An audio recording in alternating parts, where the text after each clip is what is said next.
దేవుని వాక్యాన్ని ధ్యానం చేద్దాం. కీర్తనల గ్రంథము 63వ కీర్తన. ఈరోజు సాయంకాలపు ఆరాధనలో ఈ వాక్య భాగాన్ని దేవుడు ప్రేరేపించారు. ఈ యొక్క వాక్య భాగాన్ని మరి మనం ధ్యానం చేద్దాం.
దేవునికి స్తోత్రం. హల్లెలూయా.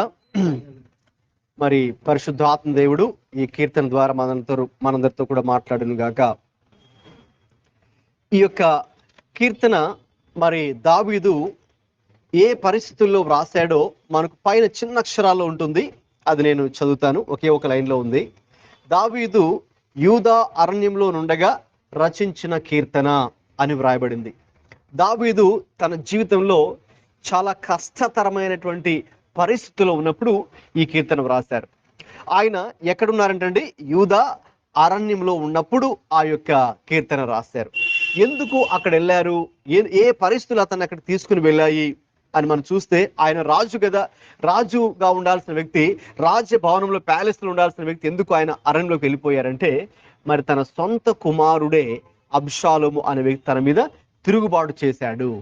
తన సొంత కుమారుడే కొంతమందిని మరి సపోర్ట్ తీసుకుని ఇక తన నాన్నగారినే రాజుగా ఉండకుండా ఆ యొక్క సింహాసనం మీద నుంచి తొలగించడం మాత్రమే కాదు, ఏకంగా దావీదునే చంపాలనే ఒక కుట్రను సొంత కుమారుడే పనినట్టుగా చూస్తున్నాం.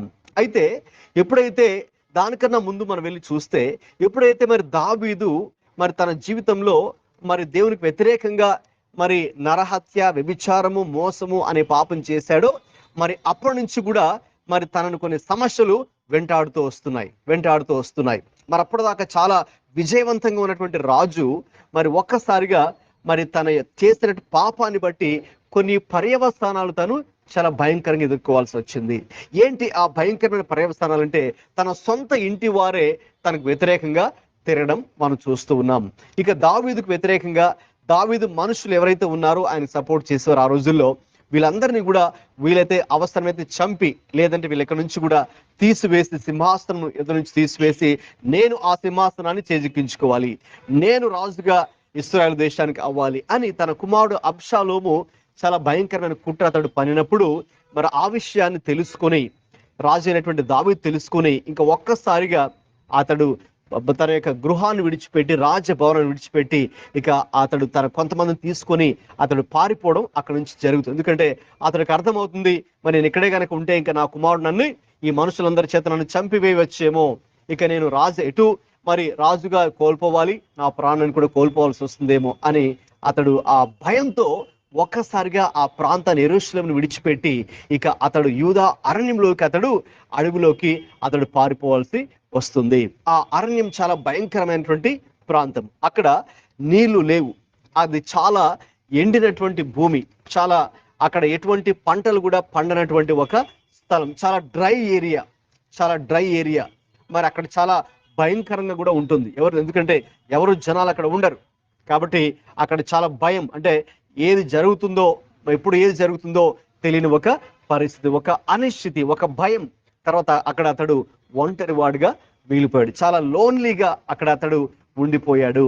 మరి అటువంటి పరిస్థితుల్లో మరి ఆయన ఈ కీర్తనను అక్కడ రచించినట్టుగా మనం చూస్తున్నాం. మరి ఆ పరిస్థితుల్లో చూడండి, దావీదు చాలా భయంతో ఉన్నాడు.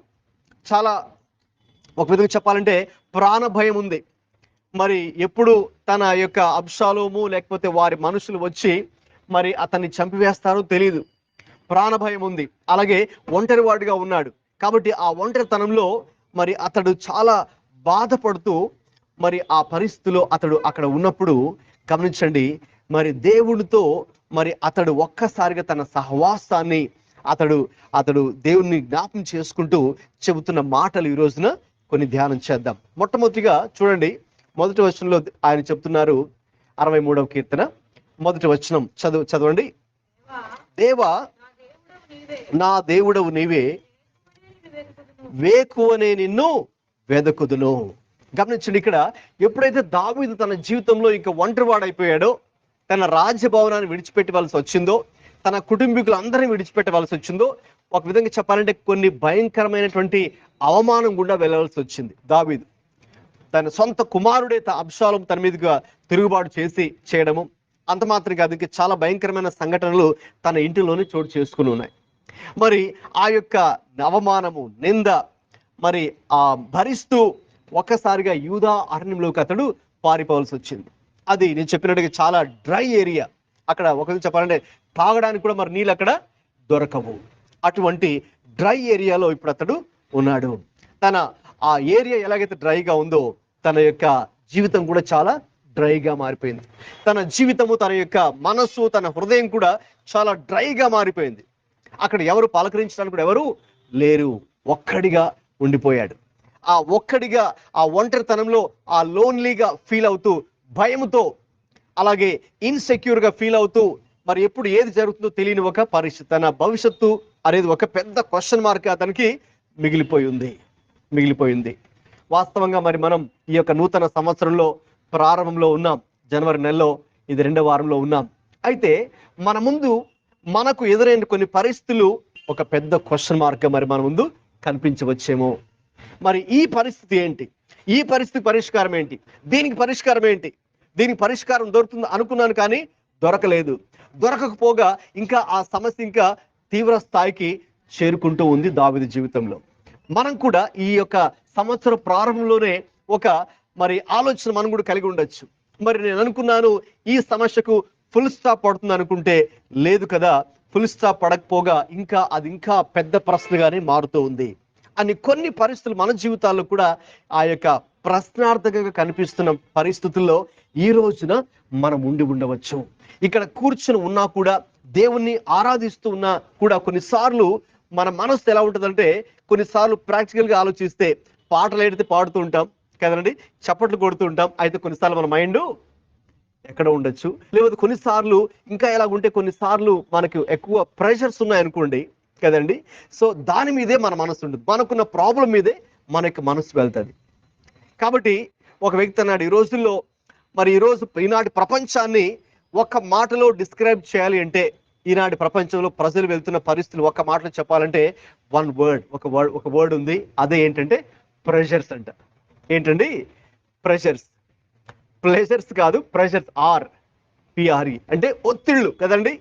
అనేక రకాల ఒత్తిళ్ళు, లేక స్ట్రెస్, ఒత్తిడి, మానసికంగా మరి ఒక అనిశ్చితి, లేకపోతే మరి మనం చక్కగా భద్రతా భావం అనేది మనకు లేదు, అభద్రతా భావం అనేది మనకి చోటు చేస్తుంది. ఎందుకంటే బికాస్ ఆఫ్ ద ప్రెషర్స్. అనేక పరిస్థితులు లేక ఒత్తిళ్ళు గుండా ఈనాటి సమాజము ఉంది కాబట్టి. అయితే మనకు కూడా కొన్ని పరిస్థితులు ఆ రీతిగానే కనిపించవచ్చేమో. కొన్ని ప్రెషర్స్ మనకు కూడా ఉండవచ్చేమో. ఆ ప్రెషర్స్ ఇంకా ఎక్కువ అవుతూ కూడా మనకు అనిపిస్తూ ఉండొచ్చేమో దావీదు వలె. దాన్ని బట్టి దావీదు ఎక్కడికి పారిపోయాడు? యూదా అరణ్యంలోకి అతడు పారిపోవలసి వచ్చింది. అయితే గమనించండి, ఒక మంచి విషయం ఏంటంటే, చాలా మంది వాళ్ళకున్న ప్రెషర్స్ బట్టి, అయితే ప్రపంచంలో ఉన్న ప్రజలు టూ స్టెప్స్ వాళ్ళు తీసుకుంటారు. అంటే 2 మార్గాల గుండా వాళ్ళు ప్రయాణించడానికి ఇష్టపడతారు. ఎవరైతే ప్రెషర్స్ గుండా వెళ్తూ ఉన్నారో 2 మార్గాలు. ఒక మార్గం ఏంటంటే, వాళ్ళకున్న ప్రెషర్స్ని బట్టి, వాళ్ళకున్న ఇబ్బందులను బట్టి వాళ్ళకున్నటువంటి లేక అనారోగ్యాన్ని బట్టి, వాళ్ళకున్నటువంటి ఆర్థిక సమస్యలను బట్టి కావచ్చు, లేకపోతే వాళ్ళకున్నటువంటి మనుషుల నుంచి వాళ్ళు ఎదుర్కొనే సమస్యలను బట్టి కావచ్చు, వాళ్ళు ఎలా ఎలా రెస్పాండ్ అవుతారంటే నెగిటివ్గా రెస్పాండ్ అవుతారు. ఉదాహరణకి మన లాస్ట్ వీక్లో న్యూస్లో కానీ మీరు చూస్తున్నట్టయితే ఒక బెంగళూరు బేస్డ్ CEO ఒక ఆవిడ ఏం చేసింది, తన కుమారుని చంపేసింది. ఆవిడ చాలా హైలీ ఇంటెలెక్చువల్, ఆర్టిఫిషియల్ ఇంటెలిజెన్స్ స్టార్టప్కి ఆవిడే CEO. ఓకే, మీరు ఈ మధ్య వింటుంటుంది ఆర్టిఫిషియల్ ఇంటెలిజెన్స్. కాబట్టి ఆ కంపెనీకి ఆవిడే CEO అనమాట. బాగా డబ్బులు ఉన్నాయి. అయితే వాళ్ళ కొన్ని ప్రాబ్లమ్స్ ఉన్నాయి, భార్యాభర్తల మధ్య సమస్యలు ఉన్నాయి. చివరికి ఆవిడ ఏం చేసిందంటే ఆ సమస్యల్ని, ఆ ప్రెషర్స్తో ఏం చేసింది, నా 4 సంవత్సరాల కుమారుని చంపేసింది. ఇప్పుడు పెద్ద issue last week, just 3-4 days back అనుకుంటున్నాను. కాబట్టి ఎందుకు చాలా ప్రెషర్స్ ఉన్నాయి. మానసికంగా ఆవిడ చాలా డిస్టర్బ్ అయిపోతూ ఉంది. చాలా ప్రెషర్స్ ఉన్నాయి. ఆ ప్రెషర్స్లో ఆవిడ ఏమనుకుందంటే, ఇదిగో నేను ఇలా స్పందిస్తే, వీడిని చంపేస్తే, నా కుమారుని చంపేస్తే బాగుంటుంది. అప్పుడు నా కుమారుడు మేబీ ఆవిడ తన భర్తను విడిచిపెట్టేసింది కాబట్టి వీడు ఆయన దగ్గరికి వెళ్లకుండా ఉంటాడు, లేకపోతే ఆయన వీడికి ఫోన్ చేయకుండా ఉంటాడు. ఏదేదో పిచ్చి పిచ్చి ఆలోచనలు కదండి. కాబట్టి అంటే ఆ ప్రెషర్స్లో ఉన్నప్పుడు మరి వారు సరిగ్గా కూడా ఆలోచించలేరు కదండి. సరిగ్గా ఆలోచన విధానం కూడా సరిగ్గా వాళ్ళకి అది పనిచేయదు. ఇంకా ఇలాగ పిచ్చి పిచ్చిగానే ఆలోచించడం, లేక పిచ్చి పిచ్చిగానే చేయడం. అంటే బాగా చదువుకున్న వాళ్ళు కూడా చూసారా, బాగా చదువుకున్న వాళ్ళు, బాగా డబ్బున్న వాళ్ళైనా కూడా ఆ ప్రెషర్స్ ఉన్నప్పుడు అటువంటి నిర్ణయాలు మరి వారు తీసుకోవడం జరుగుతుంది. ఎందుకంటే వారు దేవుడు లేకుండా మరి పరిష్కారం చూడాలంటే మాత్రం పరిష్కారం దొరకదు. అది ఒక మార్గం. దేవుడు లేకుండా ప్రయత్నించే మానవ మార్గాలు, అది ప్రెషర్స్ గుండా వెళ్తున్న వాళ్ళు తీసుకునే నిర్ణయాలు ఆ రీతిగా ఉంటాయి, ఎక్స్ట్రీమ్లోకి వెళ్ళిపోతుంటారు. అయితే మరొక మార్గం ఏంటంటే, మరి ప్రాబ్లమ్స్ ఉన్నప్పుడు లేక ప్రెషర్స్ ఉన్నప్పుడు ఆ యొక్క ప్రెషర్స్ మధ్యలో మరి దేవుడికి అవకాశం ఇచ్చేవారు, లేక దేవుణ్ణి ఆశ్రయించేవారు, లేక దేవుణ్ణి వెదికేవారు, లేక దేవుని మార్గాల వైపు చూచేవారు. ఒకే ఫ్యామిలీ, ఒకే రూఫ్ కింద ఉంటారు, యోబు మరియు ఆయన భార్య. ఇద్దరికి ఒకే సేమ్ టైప్ ఆఫ్ ప్రాబ్లమ్స్ కదండి. ఇప్పుడు ఆయన కుమారులు చనిపోయారంటే ఆవిడ కుమార్తెలే కదా, వాళ్ళిద్దరు సేమ్ ఫ్యామిలీ కదా. కాబట్టి ఒకే సమస్య. అయితే భర్త యోబు ఒకలాగా స్పందిస్తూ ఉన్నాడు, ఆ ప్రెషర్స్ ఒకలాగా ఆయన దాన్ని చూస్తున్నాడు. యోబు భార్య ఏమో మరొకలాగా. యోబు భార్య ఏమో బాగా ఫుల్ ఇంకా ఇరిటేట్ అయిపోయి, ఫ్రస్ట్రేట్ అయిపోయి, కోప్పడిపోయి, విసిగిపోయి, అలాగే ఇంకా పిచ్చి పిచ్చిగా మాట్లాడడం కూడా స్టార్ట్ అయిపోయి, నువ్వు దేవుడు అన్నావు, ప్రార్థన ఇదేనా దేవుడు, నీ దేవుడు చేసింది, భక్తిగా ఉన్నావు, అలా ఉన్నావు, ఇలా ఉన్నావు అని ఇంకా లేనిపోని మాటలు అన్ని కూడా అని విసిగించేటట్టుగా మాట్లాడి, రెచ్చగొట్టేట్టుగా మాట్లాడి, నువ్వు దేవుడు అన్నావు, ఇదేనా నీ దేవుడు చేసింది, ఇలా దేవుడు చంపేస్తాడా, అలా ఇలా చేస్తాడా, ఆస్తిని ఒకసారి తీసుకెళ్ళిపోతాడా, ఏది మరి నీ దేవుడు ఎటువంటి దేవుడు అని చూడు, చివరికి నీకు కూడా ఎటువంటి వ్యాధి వచ్చిందో కదా. కాబట్టి నువ్వేం చేయాలి, దేవుణ్ణి దూషించు, దేవుణ్ణి తిట్టి, నువ్వు కూడా చచ్చిపో అంటే, నువ్వు కూడా ఇంకా ఆత్మహత్య చేసుకుని చచ్చిపో, నీ దేవుణ్ణి తిట్టు, నువ్వు కూడా చచ్చిపో అని యోబు భార్య సలహా ఇస్తుంది యోబుకి.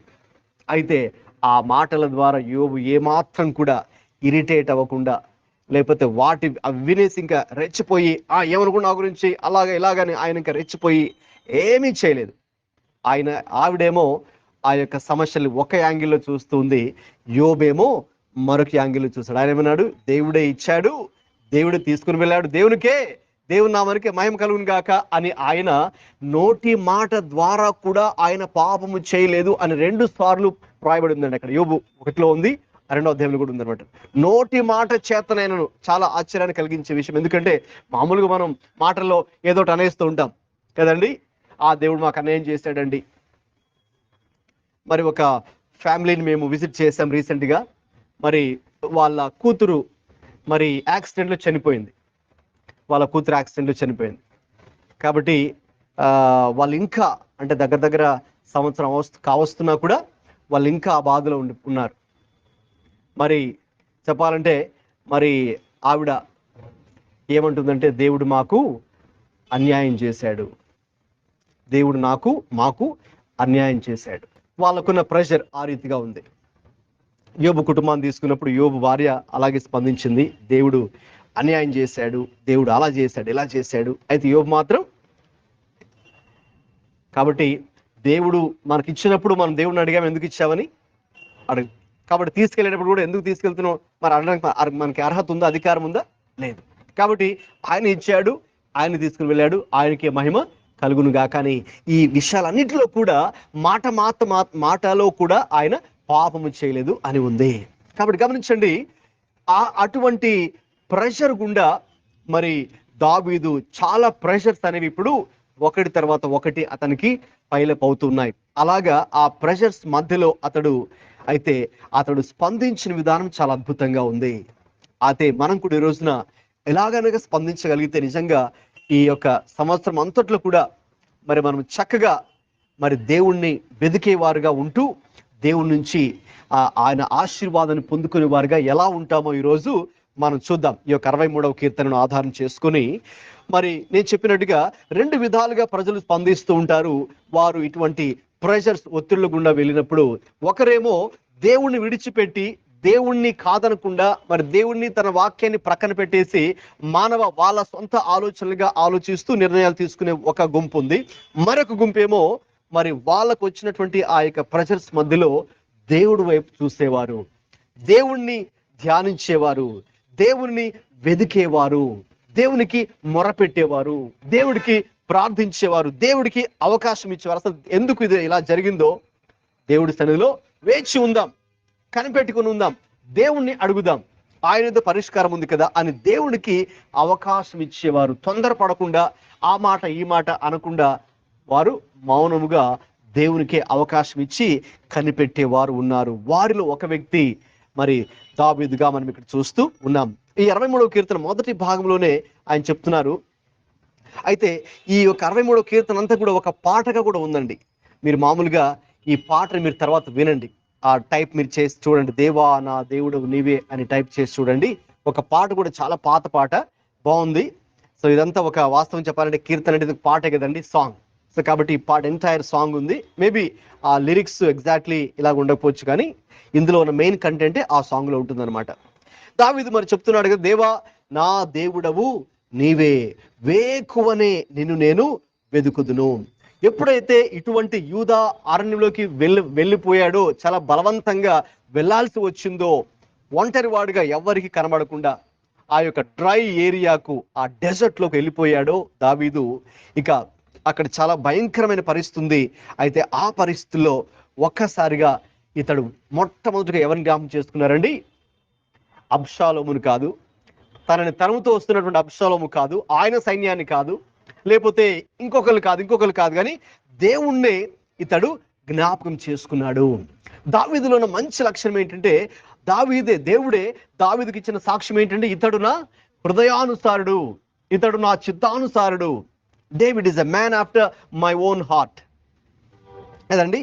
దావీదులో ఆ యొక్క మంచి విషయాన్ని మనం చూస్తాం. దేవా నా దేవుడవు నీవే, వేకువనే నిన్ను వెదుకుదును అని ఇక్కడ మనం చూస్తున్నాం. ఇక్కడ దావీదుకున్నటువంటి ఒక డిజైర్, వాట్స్ హిస్ డిజైర్, దావీదు యొక్క హృదయ వాంఛ ఏంటి అని గారు చూస్తే, దేవునినే వెదకడము, సీకింగ్ గాడ్. దేవుని ఎలా వెదకాలని ఆయన ఆలోచిస్తున్నాడు. ఎలా వెదకాలని అంటే, మనం అక్కడ వేకువనే ఉంది కదండి, వాస్తవంగా అయితే దానికి ఇంకా వేరు వేరు అర్థాలు కూడా ఉన్నాయి. ఏంటంటే వేకువనే, లేక శ్రద్ధగా, లేక అత్యాసక్తితో, లేక ప్రేమతో, లేక పూర్ణ హృదయముతో దేవుణ్ణి వెదకడము. కాబట్టి దావీదు ఒక నిశ్చయానికి వచ్చాడు, నా పరిస్థితి అయితే ఇలా ఉంది, నేనైతే ఇన్ని ప్రెషర్స్ గుండా వెళ్తూ ఉన్నాను నా జీవితంలో. ప్రస్తుతం నాకు ఏం జరుగుతుందో కూడా నాకు తెలియని పరిస్థితి, భవిష్యత్తును గురించి ఒక పెద్ద క్వశ్చన్ మార్క్ నాకు కనిపిస్తుంది. There is uncertainty of my future prevails. అయితే ఈ పరిస్థితుల్లో కూడా నేను ఒకటి చేస్తాను, నా దేవుణ్ణి నేను శ్రద్ధతో నేను వెతుకుతాను. దేవునికి స్తోత్రం, హల్లెలూయా. నా దేవుణ్ణి అత్యాసక్తితో మరి నేను వెతుకుతాను. నా దేవుణ్ణి ఇక నా పూర్ణ హృదయంతో పూర్ణ ఆత్మతో, ప్రభు చెప్పారు కదా, అదే మొదటి ఆజ్ఞని, నీ దేవుడైన నీ ప్రభు నువ్వేం చేయాలి? నీ పూర్ణ హృదయంతో, నీ పూర్ణ ఆత్మతో, నీ పూర్ణ మనసుతో ఆయన నీవు ప్రేమించాలి, ఆయన్ని వెదకాలి. ఆయన్ని ఆ రీతిగా మరి మనము వెదకాలని దేవుడు కూడా కోరుకుంటూ ఉన్నాడు. కాబట్టి ఒక డీప్ లాంగింగ్ అన్నమాట ఆయనలో ఉంది, ఒక డీప్ డిజైర్ ఉంది. ఏంటంటే దేవునిని వెదికే వ్యక్తిగా మరి నేను ఉండాలి, దేవుని వెదికే వ్యక్తిగా ఉండాలి. నాకున్నటువంటి సమస్యలు నేను ప్రక్కన పెట్టి, నాకున్న పరిస్థితులు నేను ప్రక్కన పెట్టి, వాటి మీద నేను దృష్టి పెట్టకుండా, వాటిని చూసి కృంగిపోయే వ్యక్తిగా కాకుండా, వాటిని చూసి ఇంకా వాటినే అందరికీ చెప్పుకొని లేకపోతే దాని గురించి బాధపడుతూ ఉండడం కంటే కూడా, వాటికన్నా కూడా గొప్ప దేవుడు నాకున్నాడు. కాబట్టి నా దేవా, నా దేవుడవు నీవే, దేవా దేవుడవు నీవే అని అనలేదు, కానీ దేవా నా దేవుడవు నీవే. కాబట్టి ఆ ఒక్క పదం, ఒక అక్షరము యాడ్ చేయడంలో నా దేవుడవు నీవే అని చెప్పడం అర్థం ఏంటంటే, దావీదుకు దేవునితో ఒక వ్యక్తిగత సహవాసము ఉన్నది. దేవునికి స్తోత్రం, హల్లెలూయా. సో ఆ దావీదుకి వ్యక్తిగత సహవాసం ఉంది. కాబట్టి ఆయన మొదటి నుంచి కూడా, రాజు కాక ముందు నుంచి కూడా ఉన్న ఒకే ఒక డిజైర్, ఆయన డిజైర్ ఏంటంటే ఇశ్రాయేల్ దేశానికి రాజు అయిపోవాలని కాదు. ఆయన వాంఛ ఏంటి అని కనుక అడిగితే, మీరు ఇశ్రాయేల్ దేశానికి ఒక సక్సెస్ఫుల్ కింగ్ గా, although he became the successful king of Israel, ఆయన వాంఛ ఏంటంటే ఆయన కాలంలో ఇంకెవరు కూడా ఆయనకు పోటీకి రాకూడదు అని కాదు. అయితే అది కూడా దేవుడు, ఆయన కాలంలో ఎవరు కూడా ఆయన పోటీకి రాలేదు. అంటే అంతగా దేవుడు అతనికి స్కిల్ అని దేవుడు ఇచ్చాడు. తర్వాత మరి ఆయన వాంఛ ఏంటంటే ఇంకా ఆయన సైన్యము, ఆర్మీ చాలా బలంగా ఉండాలి, ఆయన ఏం కోరుకోలే. అయితే కూడా దేవుడు అది కూడా చేశాడు. ఆయన కాలంలో ఆయన సైన్యం చాలా బలంగానే ఉంది. అందుకే ఆయన కాలంలో ఎవ్వరు కూడా యుద్ధం చేయడానికి భయపడిపోయారు ఆయన కాలంలోనే. అందుకే ఇశ్రాయేల్ దేశంలోనే మరి దావీదు రాజు అంత విజయవంతంగా ఆయన ఉన్నాడు. ఆయన కాలంలోనే మరి దేవుడు చేయాల్సిన కార్యాలు అన్ని కూడా జరిగాయి. ఆయన రాజు అయిన వెంటనే కూడా మొట్టమొదటిగా ఆయన శత్రుల పాలు నుంచి తీసుకుని వచ్చింది ఏంటండి? నిబంధన మందస్థాన్ని ఆయన తీసుకుని వచ్చాడు. కాబట్టి అక్కడ దానికి ప్రత్యేకమైనటువంటి గుడారాన్ని ఏర్పాటు చేసి, ఆ ప్రత్యేకమైన గుడారంలో ఆ యొక్క నిబంధన మందస్థాన్ని పెట్టడం జరిగింది. కాబట్టి దావీదు యొక్క వాంఛ ఏంటి అని చూస్తే ఒకసారి చదవండి, 27వ కీర్తన 4వ వచనం. ఆయన వాంఛ, ఆయన కోరిక ఏంటో మనకు స్పష్టంగా, లేక ఆయన గురి ఏంటో స్పష్టంగా అర్థమవుతుంది. యెహోవా యొద్ద ఒక్క వరము అడిగితిని, దానిని నేను వెతుకుచున్నాను, యెహోవా ప్రసన్నతను చూచుటకును, ఆయన ఆలయంలో ధ్యానించుటకును నా జీవిత కాలం అంతయు నేను యెహోవా మందిరంలో. అదండి దావీదు గనక మనం వెళ్ళి అడిగితే, దావీదు నీ జీవితంలో నీకున్న గొప్ప ఆశ ఏంటి, గొప్ప కోరిక ఏంటి, ఒక గోల్ ఏదైనా ఉందా చెప్పు, నీ అంబిషన్ ఏంటి అని గనక మనం ఆయన గనక అడిగితే అని చెప్పే మాట ఇది ఒక్కటే. నేను అడిగింది కూడా దేవుడి దగ్గర ఒకే ఒక వరం అడిగాను, దానిని నేను వెదకుచూ ఉన్నాను. I'm after that, I'm seeking that. ఏంటది? దేవుని యొక్క సన్నిధిలో ఆయన ప్రసన్నతను చూచుటకును, ఆయన యొక్క మహిమను ధ్యానించుటకును నా జీవితకాలం అంతా కూడా నేను యెహోవా మందిరంలోనే నివాసం ఉండాలని ఆశిస్తూ ఉన్నాను. అంటే దాని అర్థం ఏంటి? దేవునితో నేను అటువంటి సన్నిహిత సహవాసములో నేను ఉండాలని ఆశిస్తూ ఉన్నాను. That intimate relationship with God, అది చాలా చాలా చాలా చాలా ప్రాముఖ్యము మన జీవితాల్లో. ఈ సంవత్సరం అంతట్లో కూడా మీరు ఏది అకంప్లిష్ చేసినా చేయకపోయినా పర్వాలేదేమో, లేక మీరు పెట్టుకున్న న్యూ ఇయర్ గోల్స్ అన్నీ కూడా ఒక 20 గోల్స్ పెట్టుకున్నారు, వాటిలో మ్యాక్సిమం మీరు చేరకపోయినా పర్వాలేదేమో. ఈ ఒక్కటి మాత్రం మనం చాలా చక్కగా గాడ్ చేసుకోగలిగితే కదండి, ఏంటది? దేవుడితో మనకున్నటువంటి సంబంధం, దేవుడితో మనకున్నటువంటి సహవాసం గనక మనం బలపరుచుకుంటే, ఎప్పటికప్పుడు అది గనక కరెక్ట్గా ఉంటే గనక వండర్ఫుల్, అది దేవుడు దాన్ని చాలా ఆశీర్వదిస్తాడు. ఎందుకంటే దేవుడు కూడా అదే మన నుంచి కూడా ఆశిస్తున్నారు. ఏంటండి? దేవునితో మనకున్నటువంటి సహవాసము, దేవుడితో మనం కలిగినటువంటి ఆ యొక్క వ్యక్తిగత సహవాసం ఏదైతే ఉందో దానికోసం ఇక దావీదు అన్ని వదులుకోగలిగాడు. ఇక దావీదు ఇక దేనికి ఆయన ప్రాముఖ్యతనివ్వడు, ఆయన పోస్ట్కి ఆయన ప్రాముఖ్యతనివ్వడు. ఆ విషయం మనకు ఎలా తెలుసు? ఆయన పవర్కి, పోస్ట్కి, డబ్బులకి, మనుషుల మధ్య డిగ్నిటీకి, ఓకేనండి, ఆయన రాజు విఐపి అనుకోవాలని ఆయన ఎప్పుడు కూడా ప్రయారిటీ ఇవ్వడు. కేవలం దేవుని సన్నిధికి మాత్రమే ప్రాముఖ్యతనిస్తాడు. ఎలా తెలుసంటే ఆ విషయము మనకు ఎప్పుడైతే ఫిలిస్తీన్ల పాలెంలో నుండి ఆ నిబంధన మందసాన్ని తీసుకుని వస్తూ ఉన్నారో, దావీదు ఏం చేశాడండి? నిబంధన మందసం ముందు నాట్యం చేశాడు. నాట్యం చేస్తే భార్య ఏమనింది? భార్య ఏమని కామెంట్ చేసింది? పిచ్చోడ్లాగా, పిచ్చి పట్టినట్టుంది వీడికి, అసలు రాజుని తెలీదా, అసలు చాలా డిగ్నిఫైడ్గా ఉండాలని తెలీదా, అసలు విఐపి లాగా బిహేవ్ చేయాలని తెలీదా, ఏంటి పిచ్చోడ్లాగా చొక్కా తీసేసి ఇలాగా ఎగురుతున్నాడేంటి దాని ముందు, ఆ నిబంధన మందసం ముందు, అందరూ అసలు ఏమనుకుంటారు అని అంటే, అప్పుడు దావీదు ఏమని తెలుసా? నువ్వు ఎలా అయితే అనుకుంటున్నావో దానికన్నా ఇంకా అన్డిగ్నిఫైడ్గా నేను మారిపోతా. అంటే నువ్వు ఎలా అయితే నన్ను పిచ్చోడ్లాగా చూస్తున్నావో అంతేకాదు, ఇంకా ఆ స్థాయి కన్నా ఇంకా నేను కిందకు వచ్చి ఇంకా పిచ్చివాడు వలె నేను నా దేవుడి కోసం నేను నాట్యమాడి నా దేవుని నేను ఘనపరుస్తాను. ఎందుకంటే నేను అసలు ఎక్కడుండేవాడిని? నేను గొర్రెలు కాసుకునేవాడిని కదా. మరి దేవుడు నన్ను రాజుగా చేసిన దానికి కారణం ఎవరు? దేవుడు కదా. మరి ఆ దేవుని స్తుతించకుండా నేను ఎలా మౌనంగా ఉండగలను? ఆ దేవుణ్ణి ఆరాధించకుండా ఎన్నో సంవత్సరాలుగా నిబంధన మందసము శత్రుల పాలెంలో విడిచిపెట్టబడింది. సౌలు రాజుగా అన్ని సంవత్సరాలు రాజుగా చేసిన ఆయన అన్ని చేశాడు, కానీ దేవుని సన్నిధిని పక్కన పెట్టేశాడు, దేవుని సన్నిధిని నిర్లక్ష్యం చేశాడు. దేవుని ప్రజల మధ్య ఆ నిబంధన సన్నిధి పెట్టలేదు కాబట్టి మనం ఇటువంటి అపజయాలు ఎదుర్కొంటూ ఉన్నాం. కాబట్టి నేను దానికి ప్రాముఖ్యతనిచ్చే వ్యక్తిగా ఉంటాను అని మరి ఆమెతో చెప్పడం కూడా జరిగింది. మరి ఆమె ఆ మాటలు అన్నందుకు కూడా దేవుడు కూడా ఒక శాపం పెట్టేశాడు. పిల్లల్ని కనకుండా తన జీవితకాలంలో ఒక శాపం కూడా ఆమె మీద ఉంది. ఎందుకంటే దేవుని యొక్క అతడు దేవుని యొక్క సన్నిధిలో నాట్యం ఆడుతుంటే అలాగా నెగిటివ్ గా కామెంట్ చేసింది. కాబట్టి దావీదు యొక్క ప్రయారిటీ ఒక్కటేనండి. దావీదు యొక్క ఆయన యొక్క వాంఛ, ఆయన డిజైర్, ఆయన యొక్క గోల్, ఆయన అంబిషన్ కూడా ఒక్కటే.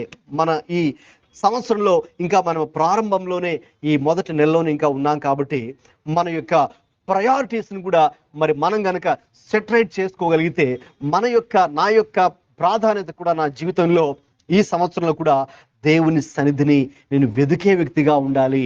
ఎందుకంటే దేవునితో నాకున్నటువంటి వ్యక్తిగత సహవాసము మరింత బలపడాలి. ఇక మనకు దేవునికి మధ్యలో ఇంకా అడ్డు ఏది కూడా రాకూడదు. మనల్ని దేవుని ప్రేమ నుంచి ఏదైనా ఎడబాటు చేయనా అని పౌలు కూడా అంటాడు కదా. అది కష్టమా, లేకపోతే నష్టమా, ఉపద్రవమా, లేకపోతే ఆకలా, లేకపోతే ఏ అనారోగ్యమా, ఏది కూడా మన దేవుని ప్రేమ నుంచి మనల్ని వేరు చేయకూడదు. ఇంకా ఇవన్నీ కూడా మనల్ని ఏం చేయాలంటే మనల్ని ఇంకా దేవుని యొక్క సన్నిధికి దగ్గరగా తీసుకురావాలి, కానీ ఇంకా వాటిని మనం దేవుడికి దూరంగా చేయకూడదు. అర్థమవుతుంది కదండి. కాబట్టి మనకున్నటువంటి ప్రతి పరిస్థితి కూడా ఇంకా దేవుని సన్నిధికి ఇంకా మనల్ని ఇంకా దగ్గరగా తీసుకొని రావాలి. కాబట్టి దావీదు జీవితంలో అది జరుగుతుందండి.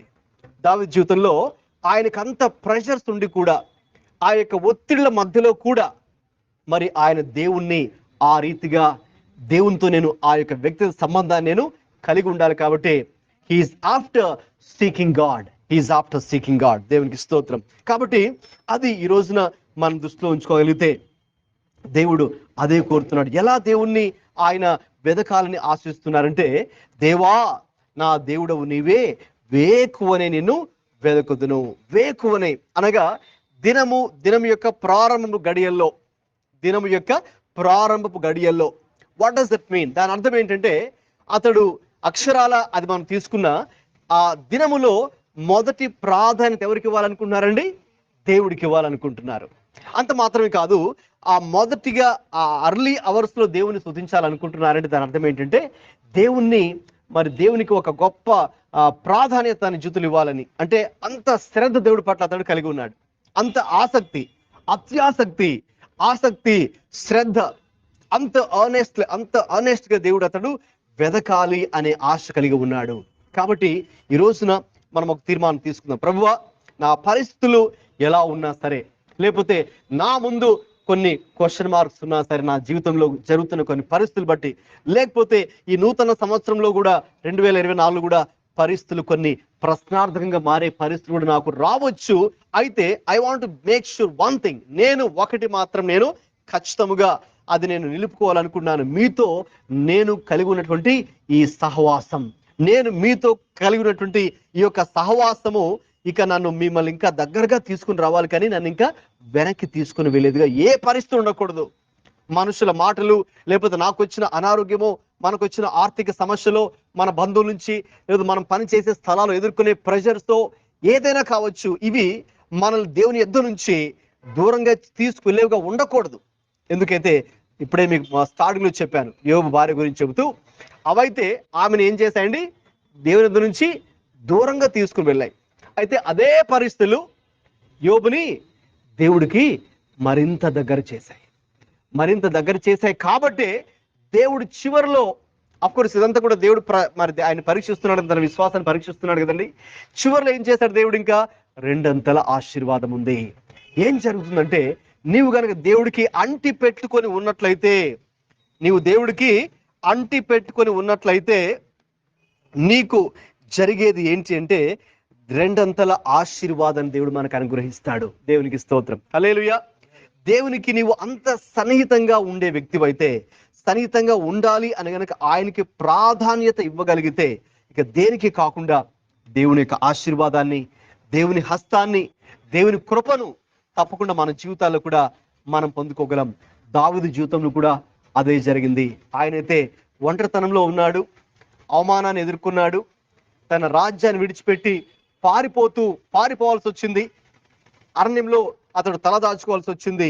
అయితే ఆ పరిస్థితుల్లో దేవుడు అతనికి తోడుగా ఉన్నాడు. ఎందుకంటే మరి ఆయన, నా దేవుడవు నీవే, వేకువని నిన్ను వెదుకుదును, ఇప్పుడు నీ బలమును నీ ప్రభావమును నేను చూడాలని పరిశుద్ధాలయమందు ఎంతో ఆశతో నీ తట్టు కనిపెట్టుకొని ఉన్నాను. ఇప్పుడు మనం ఎలాగ దేవుణ్ణి వెదకాలండి? ఆశతో దేవుణ్ణి వెదకాలి. ఎలాగంటే, నా ప్రాణం నీ కొరకు తృష్ణగొరి ఉన్నది. వాస్తవంగా అయితే ఒక దైవజనుడు చెప్పిన మాట ఏంటంటే, అతడున్న యూదా అరణ్యంలో అతడు నీటి కోసం అలా తృష్ణ కొనాలి మామూలుగా అయితే, వాటర్ కోసం. అయితే ఇప్పుడు ఏమంటున్నాడు, నీటి కోసం అని చెప్పట్లా, నీ కోసం. ఓకేనా? నీ కొరకు, నీటి కొరకు కాదు, నీ కొరకు.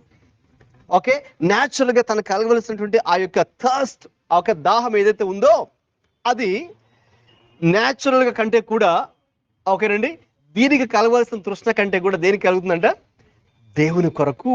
అంతగా ఆయన సిస్టమ్ అంతా కూడా ఇక దేవునికి అంత ట్యూన్ చేయబడి, దేవునితో అంతగా అంటుకట్టబడి, దేవునికి అంత ప్రాధాన్యతనిస్తూ ఉన్నాడు. కాబట్టి అతని జీవితంలో ఏం జరిగిందంటే, అక్కడ అరణ్యంలో ఉన్నప్పటికీ కూడా, నా ప్రాణము నీ కొరకు తృష్ణగొని ఉన్నది,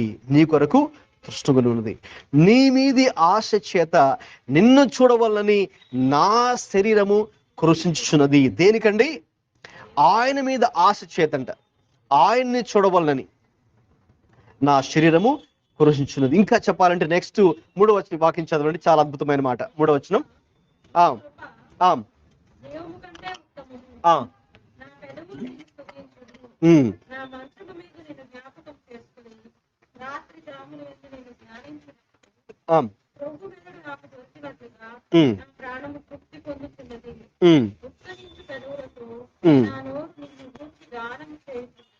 చాలండి. నీ కృప, చూడండి ఆ 3వ వచనం మొదటి భాగం, నీ కృప దేనికంటే ఉత్తమం అంటున్నాడండి?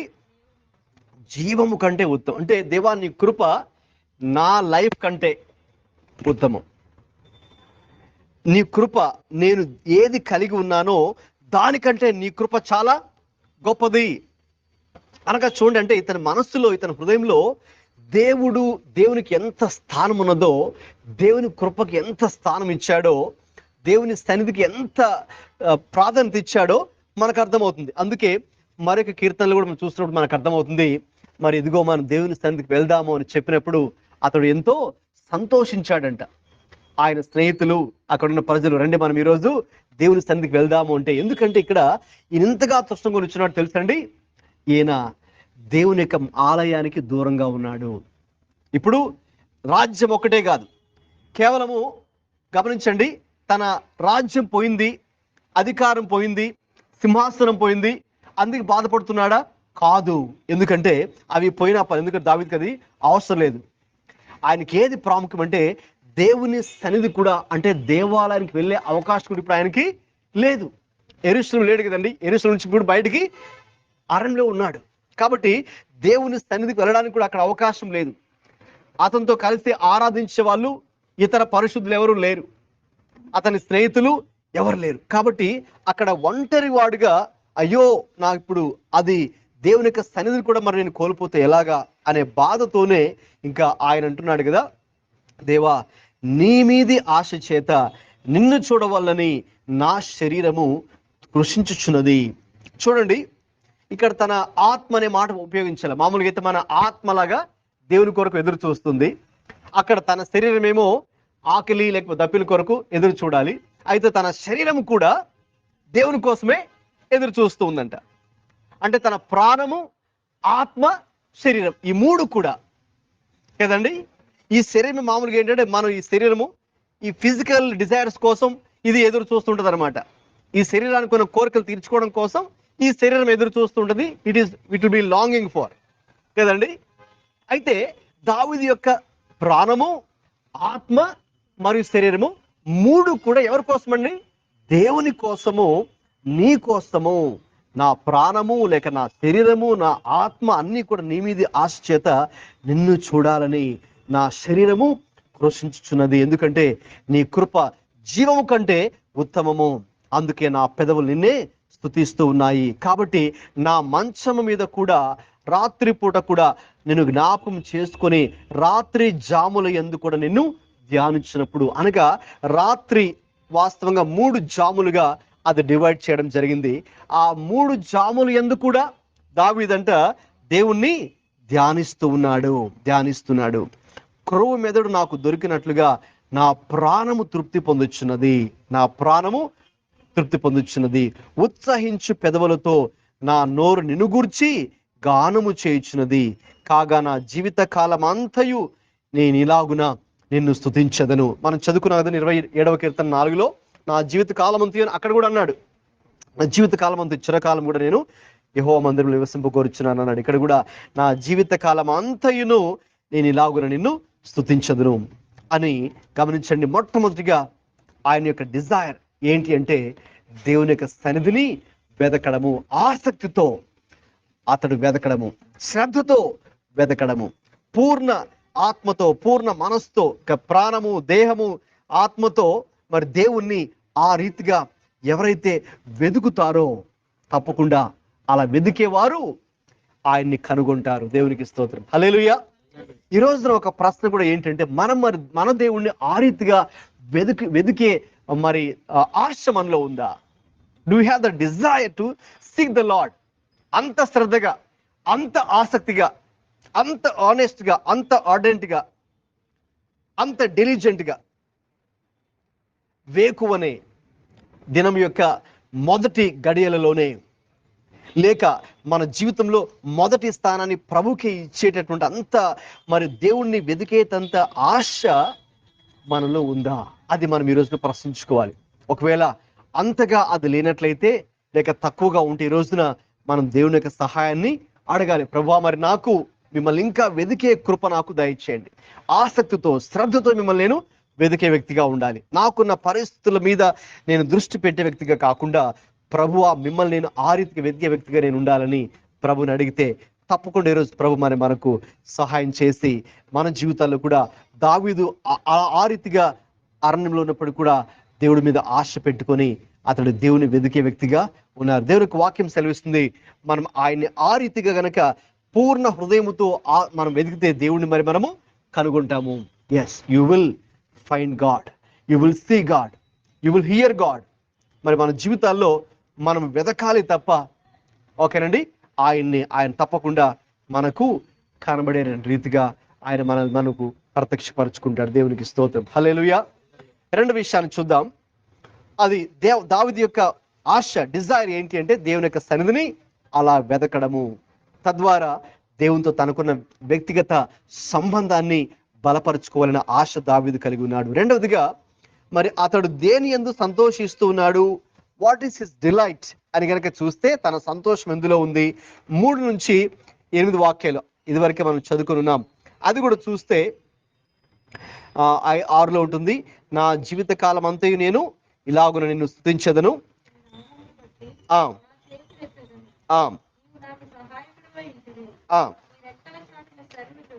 ఉమ్, ఉమ్,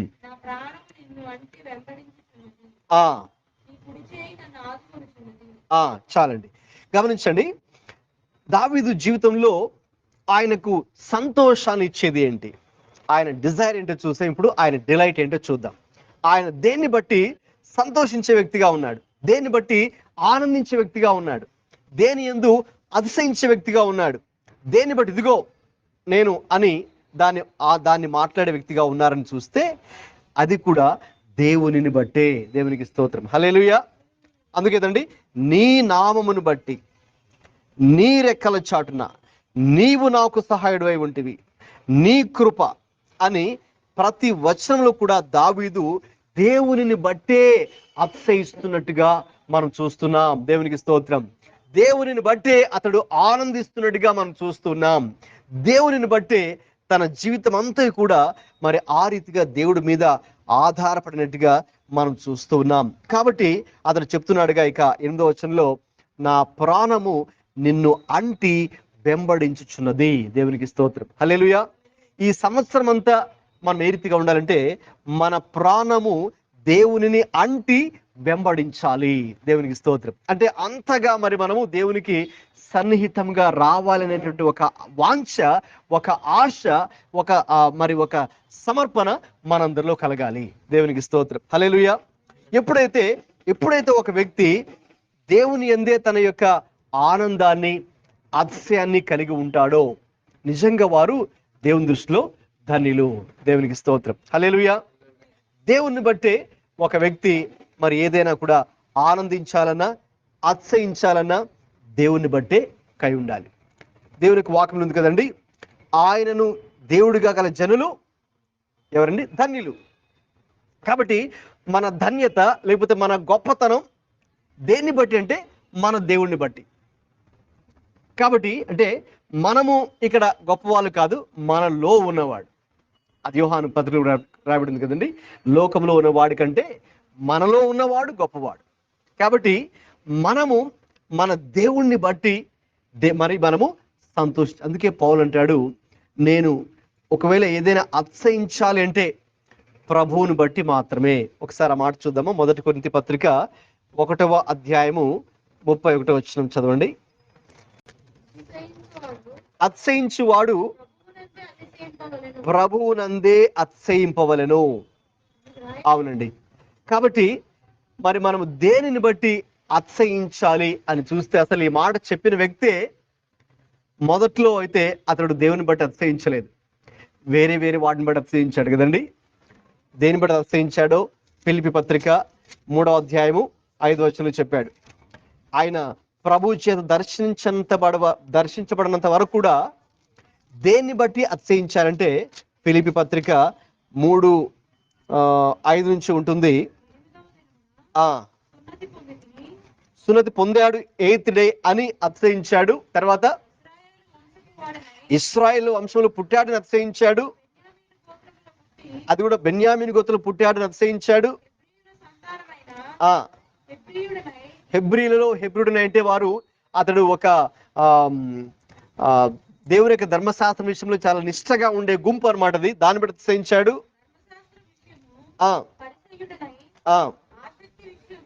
పరిసయుడిగా ఉంటూ ఆసక్తి విషయంలో ఇక తమ యూదా మతానికి ఎవరు అడ్డు వచ్చినా కూడా వారిని చంపివేస్తూ హింసిస్తూ తన మతం కోసం అతడు ఎన్నెన్నో కార్యాలు చేశాడు కదండి. ధర్మశాస్త్రాన్ని కూడా, ధర్మశాస్త్రం నీతి విషయంలో అనిందుడిగా ఉన్నాడు. అంటే ధర్మశాస్త్రం విషయంలో పక్కగా ఫాలో అయ్యాడు. ఆ రోజు గమాలియేలు ఆ యొక్క పాఠశాలలో అతడు తరఫీదు పొందినవాడై, ఉన్నతమైన చదివిన వాడై అనేక విషయాలను బట్టి అతిశయించాడు. అది ఎప్పుడంటే క్రీస్తు చెంతకు రానంత వరకు, లేక యేసయ్య అతన్ని దర్శించినంత వరకు.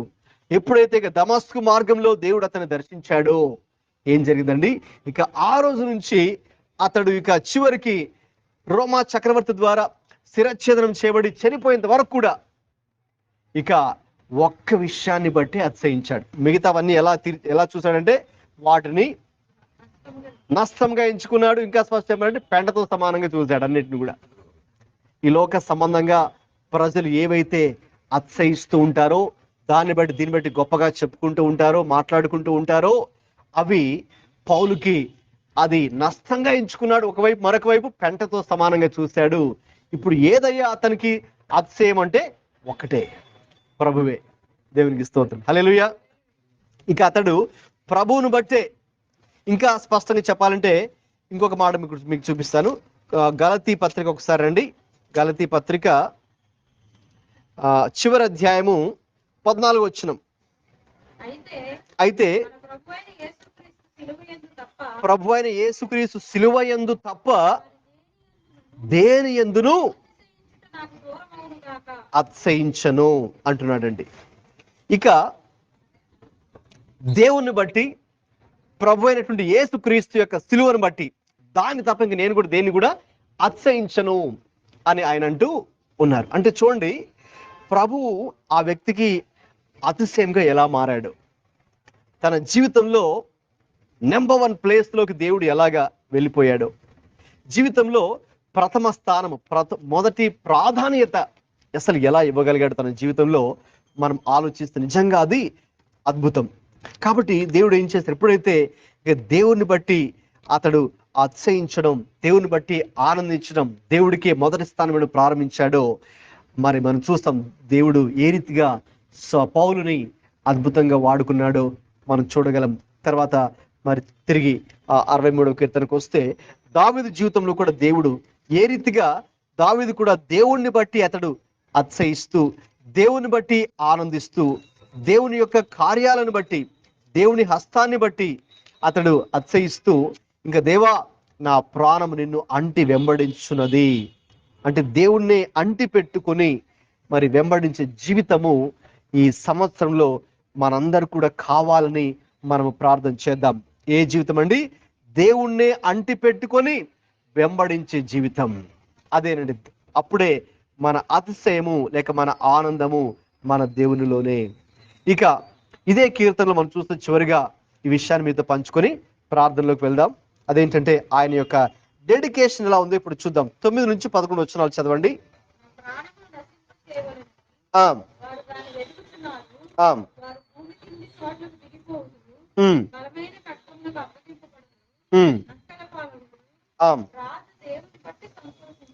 రాజు దేవుని బట్టి సంతోషించును.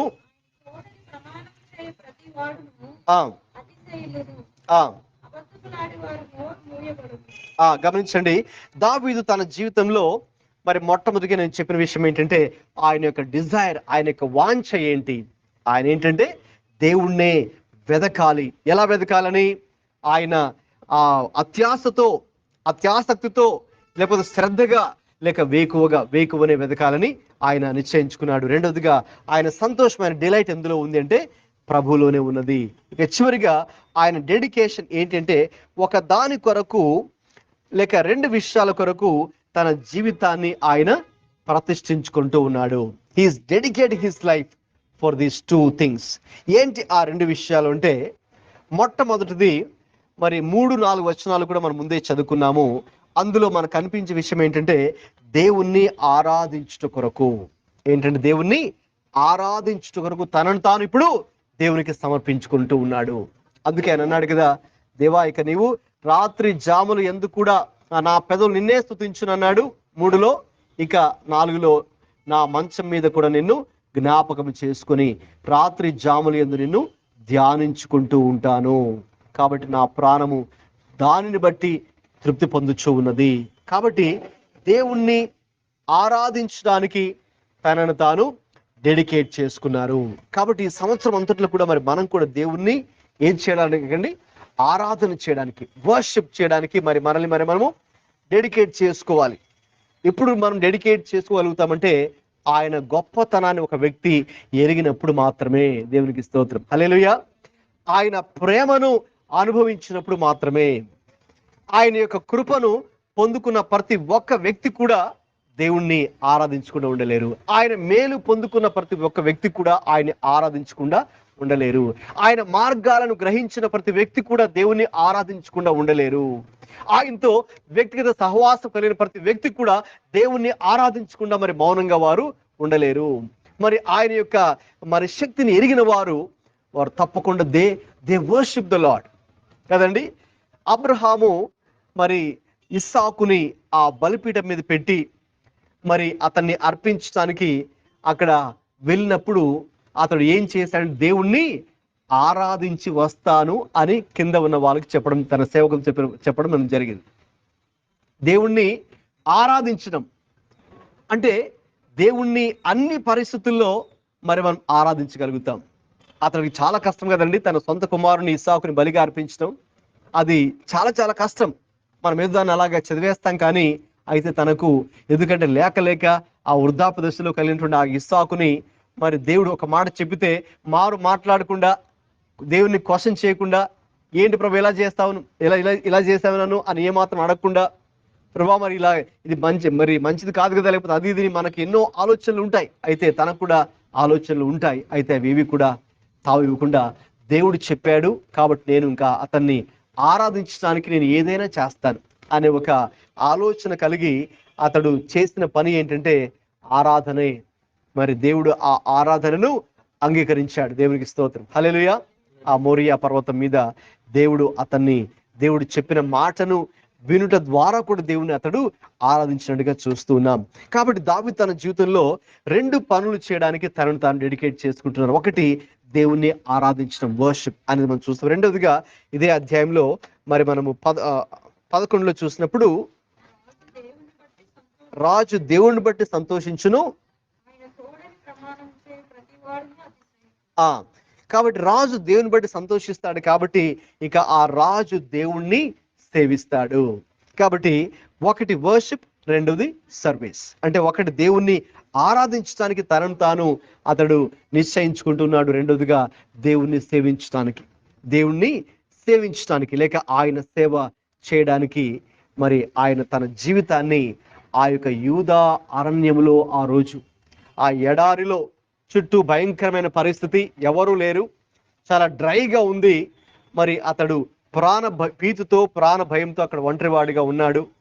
ఆ ఒంటరితనాన్ని చాలా భయంకరంగా అనుభవిస్తున్న పరిస్థితుల్లో కూడా దేవుడి మీదకి ఇంతగా తన మనసు వెళ్ళిందనేది మనకు నిజంగా ఆశ్చర్యాన్ని కలిగించే విషయము. తన సొంత ఇంటి వారే మరి తనని ఇబ్బంది పెట్టాలని, లేక చంపివేయాలని, లేక తన నుంచి రాజ్యం తీసుకొని ఒక కుట్ర చేస్తున్నప్పుడు కూడా ఒకవైపు అన్ని పరిస్థితులు ఉన్నా కూడా మరొక వైపు మాత్రం అన్ని ప్రెజర్స్ ఉన్నప్పుడు కూడా ఆ పరిస్థితుల్లోనే ఒక విధంగా చెప్పాలంటే ఆ ప్రెజర్స్ మధ్యలో తన నోటిలో నుంచి ప్రైజ్ బయటకు వచ్చి దేవునికి స్తోత్రం, హల్లెలూయా. స్తుతి, దేవుని ఆ రీతిగా స్తుతించగలుగుతున్నాడు కదండి. ఏమన్నాడు 4లో 3 చివరిలో ఉంది కదా, నీ కృప జీవము కంటే ఉత్తమము, నా పెదవులు నిన్ను స్తుతించును. అటువంటి ఒత్తిళ్ల మధ్యలో కూడా, ప్రెషర్స్ మధ్యలో కూడా తనలో నుంచి, తన హృదయంలో నుంచి ప్రైజ్ బయటకు వచ్చింది కదండి. స్తుతి, ఆ రీతిగా దేవుడు అతడు స్తుతించగలిగాడు, ఆరాధించగలిగాడు. మరి ఈ సంవత్సరంలో కూడా మన ప్రార్థన ఏమై ఉండాలంటే, ప్రభువా మరి నా పరిస్థితులు లేకపోతే ప్రెషర్స్ లేకపోతే నాకు కనిపించే ఆ ప్రశ్నార్థకరమైన పరిస్థితులు ఎలా ఉన్నప్పటికీ కూడా నేనైతే నేను మీతో కలిగినటువంటి యొక్క సహవాసంలో, ఈ సంబంధంలో నేను మరింత బలపడాలని, మీకు ఇంకా దగ్గరగా రావాలని నేను ఆశ కలిగి ఉన్నాను అని కనుక మనం ప్రభుతో చెప్పగలిగితే తప్పకుండా, అలాగే దేవుని బట్టే మన అతిశయము ఆనందం కలిగి ఉంటే, అలాగే దేవుని కొరకు మరి మనల్ని మనము సమర్పించుకుంటే, డెడికేట్ చేసుకోగలిగితే దేవుణ్ణి ఆరాధించడానికి, అలాగే దేవుని యొక్క పని చేయడానికి దేవుడు తప్పకుండా మనల్ని కూడా దీవించి ఆశీర్వదించి మన పరిస్థితులను కూడా దేవుడు మార్చివేసి మన పక్షంగా ఉండి దేవుడు కార్యం చేయడానికి ఆయన సిద్ధంగా ఉన్నాడు. దేవునికి స్తోత్రం, హల్లెలూయా. కాబట్టి అటువంటి కృప దేవుడు మనందరికీ కూడా అనుగ్రహించును గాక. ఆమేన్.